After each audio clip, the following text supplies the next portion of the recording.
The sink shouldn't have had two coffee mugs. I remember rinsing mine out before I left for the gym.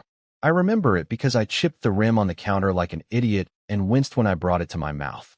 That cup had a small crack near the handle. It was the one she never used because she said it tasted metallic. But now there were two mugs in the sink, both still warm, both with that faint ring of oat milk she always swore was better than cream. But she was supposed to be gone. She left Thursday night after a weird argument about nothing. Something about patterns and feeling boxed in. She said she needed to go off-grid, upstate, somewhere with trees and silence, to just exist without expectation. Her words, not mine. She packed light. Books, yoga mat, a little zip-up bag of sacred oils. No electronics. She even left her phone behind, which felt theatrical, but I didn't question it. She said she needed a reset, not surveillance. So why were there two mugs in the sink? I stood there in my gym shorts, staring at them like they were evidence in a crime scene. The dog wasn't barking. The guest room door was shut. I hadn't heard anyone come in or out. But something felt wrong. Not loud wrong. Quiet wrong. Like the air in the house was different. Warmer. Shifted.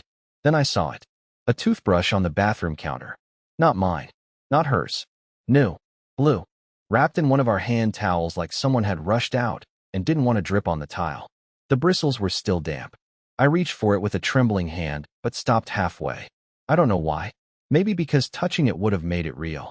I walked the house in silence, half expecting someone to jump out of the closet or for her to come waltzing in with a candle and say this was some kind of mindfulness test. But nothing. Just the hum of the fridge.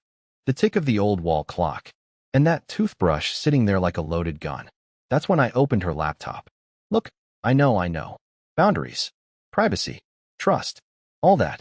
But tell me, what would you do if your wife disappeared to find herself and came back only to leave invisible fingerprints all over the house? I didn't even need her password. It was still logged into everything. But what I found wasn't some love letter or suspicious messages. It was a shared calendar. Tuesday, 2 p.m., meet, D.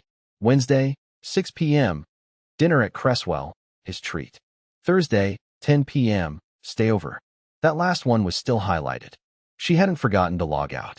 She wanted me to see it. Or maybe she just stopped caring whether I did. She came home late that night, like nothing happened. Hair down, eyes clear, bag of herbal tea in hand. Said she felt renewed. Hugged me like we were actors in a play called Stable Marriage. And as she went to shower, I asked the only thing I could. Did you make coffee this morning? She froze. Just for a second. Just enough to notice. No, she said. But the mugs were still there. And so was the toothbrush. That night, after she got out of the shower, she lit a sandalwood candle and sat across from me on the couch like we were about to have a civilized discussion about nothing. She was wearing one of my hoodies, the one she always said was too scratchy, and pretending like nothing was weird. I watched her sip tea from a new mug, not the one in the sink, and I waited. Waited for her to say something. To trip. To flinch. To lie badly enough for it to crack through the performance. I broke first. There were two mugs in the sink this morning, I said calmly, staring at the floor so I didn't have to see the lie forming on her face. She didn't even blink. I must have forgotten one from before I left. They were both warm. She paused, just a beat. Maybe I rinsed one last night. You're overthinking again. Overthinking. That word stabbed a nerve. Because every time I brought something up, something real, something that didn't quite add up, that's what I got. You're overthinking. I wanted to scream. Instead, I stood up, walked to the bathroom, grabbed the blue toothbrush still wrapped in the towel, and set it gently on the coffee table between us like it was Exhibit A in a murder trial. What's this? She looked at it, blinked once, then smiled. Oh, that must be from when my sister visited last month. Remember? I think she left that here. No, I said slowly. She uses an electric toothbrush. You made fun of the buzzing noise, remember? Her mouth opened, then closed. No words came. I walked to the sink and picked up one of the mugs. There, faint but unmistakable, was a reddish-pink lip print. Not Bryn's shade. She never wore anything but clear balm. I held it up. This yours? She stared at the cup like it had betrayed her. What are you doing? She finally said, her voice suddenly sharp. Why are you digging through dishes and toothbrushes like some paranoid maniac? And there it was. The pivot. She was flipping the script. Suddenly, I was the problem. I was the one with the issue. Because I live here, I said. And I'm not blind. You weren't in the woods. You were at that Airbnb on Shoreline Avenue. You left your calendar open. I saw the dinner reservation. The 10 p.m. stayover. Who's D? Her face drained of color, like I had slapped her with a bucket of ice water. That's not what it looks like, she whispered. Oh, good, I said, laughing through the ache in my chest. Because it looks exactly like you lied to my face and brought someone into our house while telling me you needed space. For a second, I thought she was going to cry. She looked like she wanted to. But instead, she crossed her arms and said the quiet part out loud. I thought you wouldn't notice. You never notice anything. That broke something in me. Not just her confession, but the ease with which she said it. Like I was supposed to accept it. Like she had decided somewhere along the way that I didn't matter enough to be honest with. Was he here? I asked. In our house. She didn't answer. Her silence was the answer. So I nodded, walked upstairs, and did the one thing she never thought I would. I started packing. Not in anger. Not in chaos. Quietly. Thoughtfully. I folded every shirt, every sock, every little piece of my life that she clearly thought was too easy to leave behind. I didn't scream. I didn't threaten. I didn't even cry until I was in the car, with Orbit sleeping in the back seat and the house getting smaller in the rearview mirror. She left to find herself. Turns out, she just hoped I wouldn't be paying attention. But now I was. The thing about leaving in silence is that it confuses people who expected a fight. She followed me upstairs while I packed, but didn't say a word at first. Just stood there in the doorway, arms crossed, watching me fold t-shirts like I was preparing for a long weekend, not walking out of our marriage. And I wasn't slamming drawers or tossing things in bags. I was methodical, calm. That seemed to rattle her more than anything. Finally, she spoke. You're really doing this? I didn't answer. Just zipped up my suitcase and unplugged the phone charger I always kept on my side of the bed. I even took my half-used deodorant because I didn't want to leave anything that still smelled like me behind. I wasn't going to be a ghost in my own home. She tried again, a little louder this time. Curtis, come on. Don't turn this into a soap opera. We can talk about it. You already did, I said, still not looking at her. Just not with me. She tried to laugh. A short, bitter exhale that landed flat. You're being dramatic. It's not like I was planning to replace you. I stopped mid-step and turned to face her. No? Then why did he brush his teeth here? She blinked. That toothbrush was damp, still wrapped in one of our towels. So don't insult me by pretending he wasn't in this house. And then came the part I'll never forget. She rolled her eyes. She actually rolled her eyes. Like I had overreacted because I wasn't evolved enough to understand that inviting another man into our home, our bed, maybe, was just part of her self-discovery arc. I remember thinking, is this what we've become? Just eye rolls and excuses and invisible lines in the sand she expects me not to cross? I didn't yell. I didn't break anything. I just picked up Orbit's leash, called him downstairs, and walked out the front door like a man who knew if he stayed even a minute longer, he'd say something he couldn't take back. I drove for hours. No music. No destination. Just me and the sound of Orbit's slow breathing in the back seat. I ended up at a cheap extended-stay motel just off the freeway. One of those places where the walls are thin and the pillows smell like bleach. But it was quiet, and it wasn't her. That night, I couldn't sleep. I kept going over everything in my head. What I missed, where it started, if I somehow opened the door to this without knowing it. I kept asking myself if I had pushed her away or if she had simply decided I was easy to leave. But then I remembered something. Something small. Something she hadn't noticed I noticed. A leather bracelet. Brown. Woven. Definitely not mine. It had been half tucked under the couch cushion earlier that day, right after I confronted her about the mugs. I remember spotting it while I bent down to get Orbit's toy. I didn't say anything at the time because I thought maybe it was hers, some new spiritual accessory, or whatever.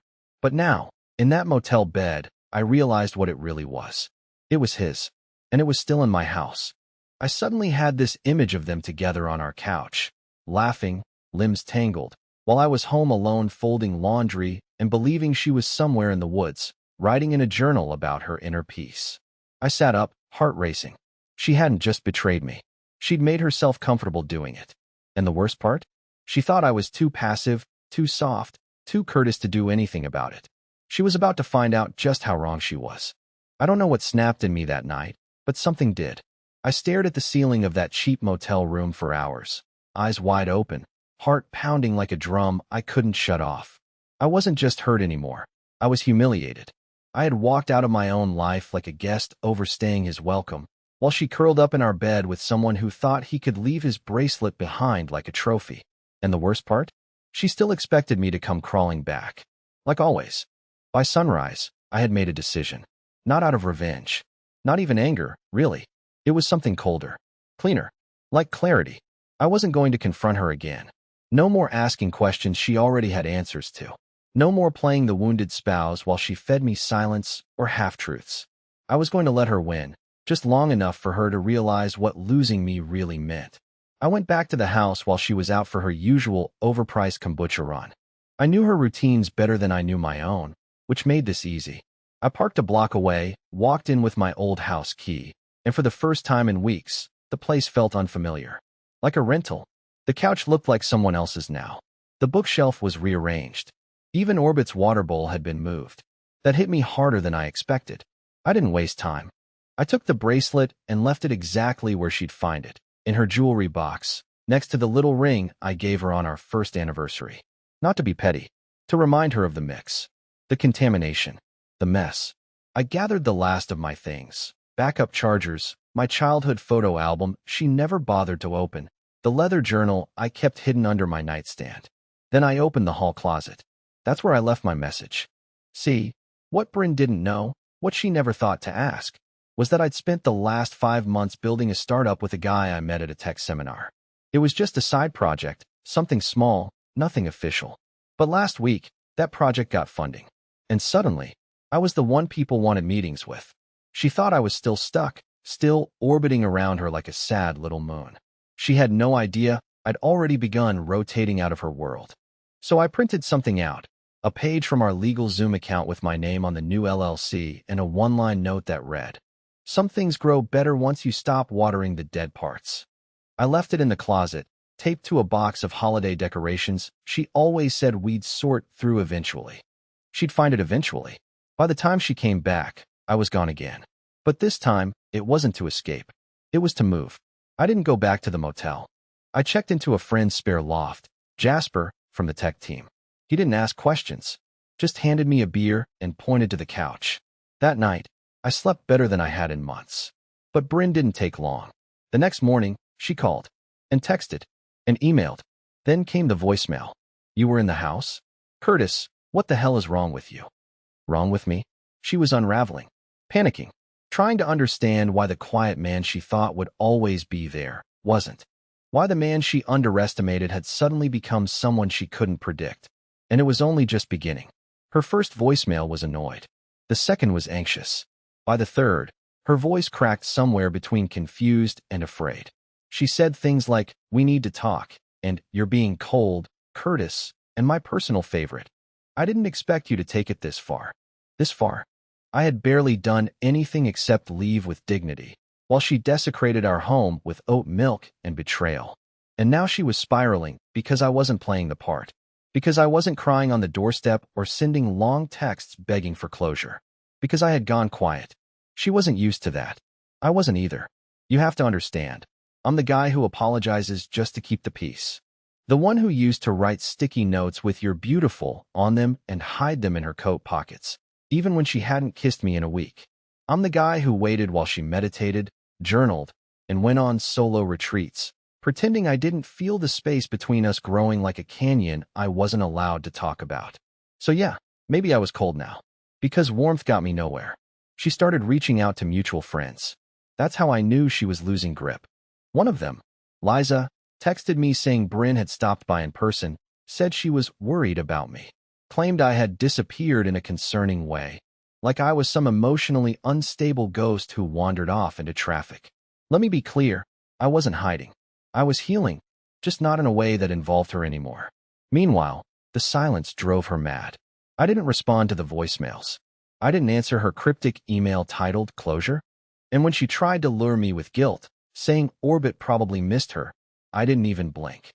But then came the twist. She showed up at Jasper's loft. I don't know how she figured out where I was. Maybe Liza cracked.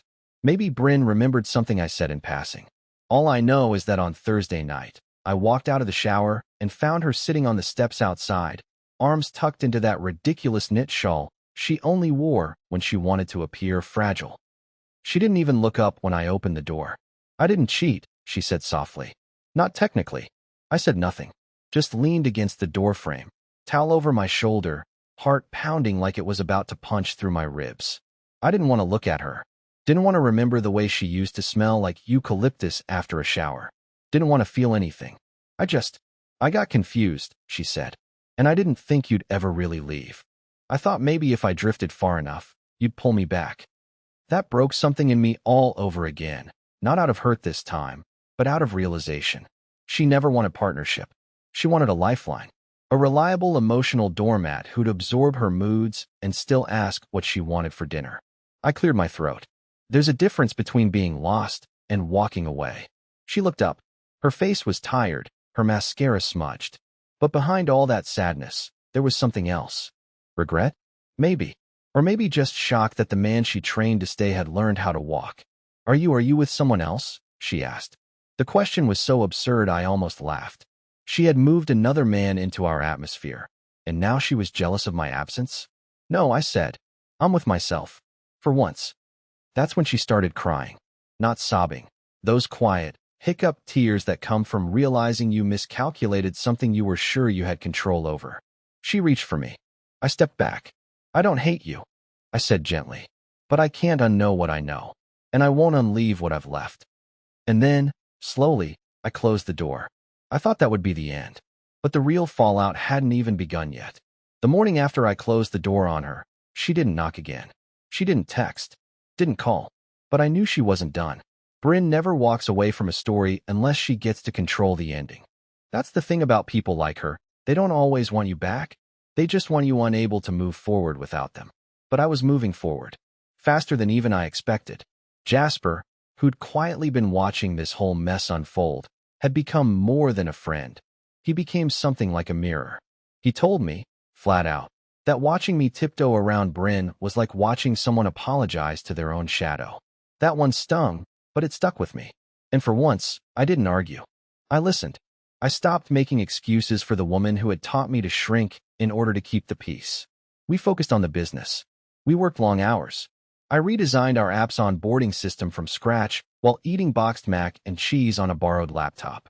There was something beautiful about how ugly it all was. No polish, no safety net, just forward motion. It reminded me of who I used to be before I gave everything to a woman who wanted to find herself more than she ever wanted to find me.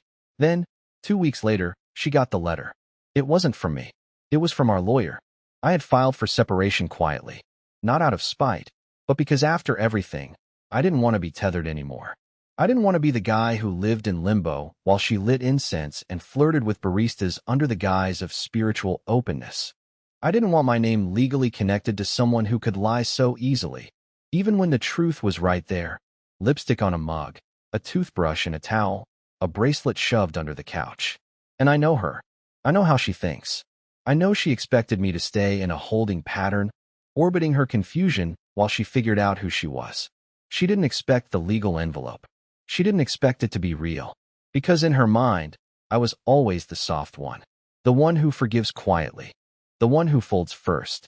So when she called after the letter arrived, I didn't recognize her voice. It wasn't angry. It was scared. "You didn't even talk to me first," she said. "You just filed." I was sitting in a coffee shop, working on investor slides, sipping something iced and overcomplicated. I almost didn't answer. But I did. "There wasn't anything left to talk about," I said. "You said you needed space. I gave you a future without me in it." She went silent. I heard her breathing. I imagined her on our old couch, probably holding the legal packet in one hand, orbit curled at her feet, the house suddenly too quiet. And for once, she didn't roll her eyes or talk in circles. She just whispered, "I thought I had more time." That line stuck with me, because I think that's what betrayal really is. Not just breaking trust, but stealing time. Stealing the version of yourself that believed, waited, tried. She thought I'd be there when she was done playing hide and seek with herself. But I wasn't hiding anymore. And she wasn't the one I was seeking. It's strange how people assume silence equals defeat. That if you don't scream, you're weak. That if you don't post a photo, it didn't happen. Bryn had always underestimated my quiet. She mistook it for passivity.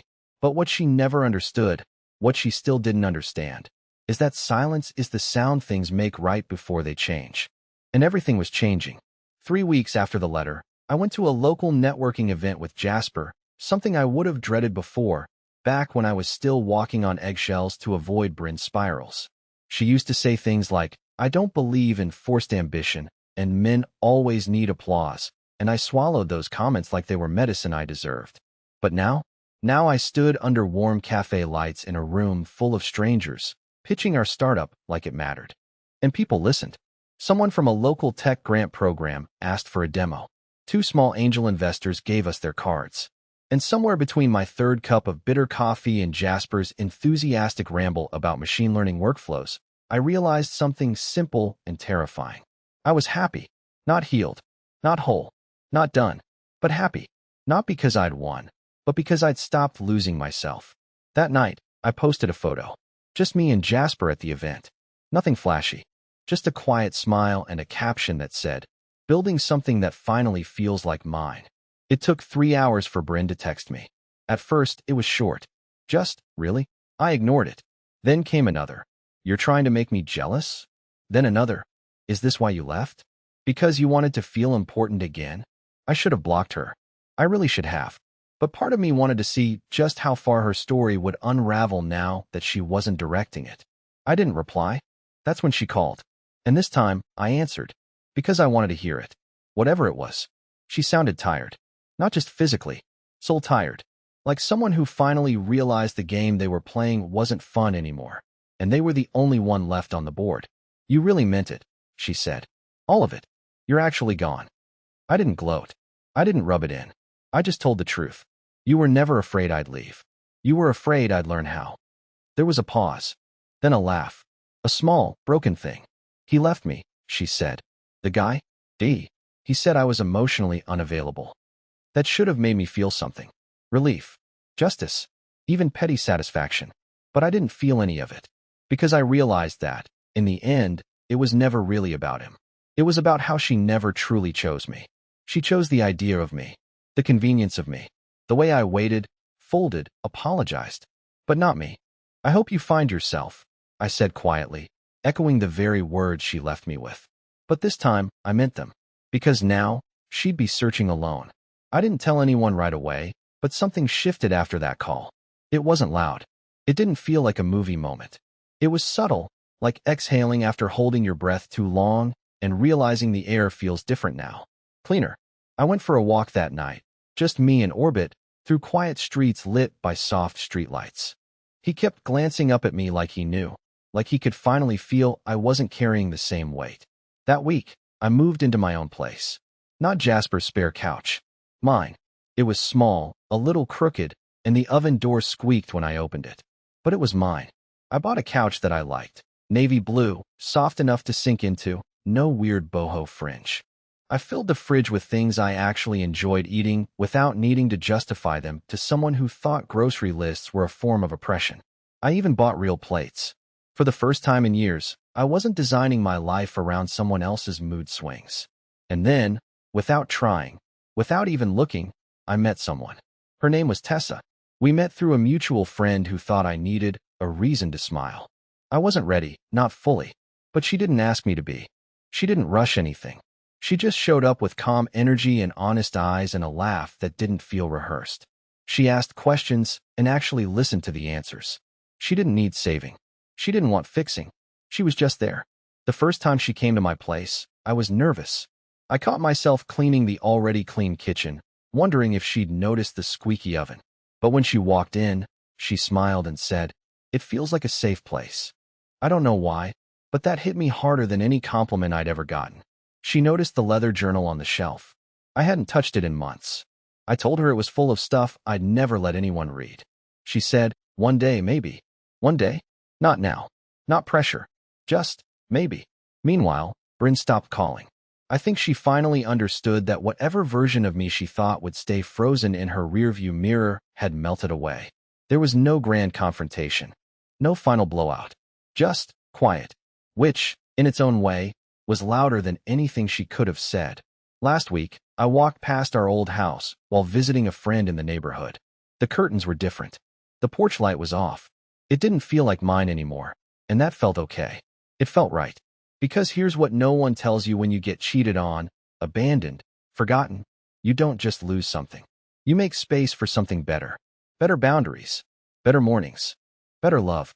I used to think the worst day of my life was the day she left to find herself. But the truth? It was the day I finally started finding me.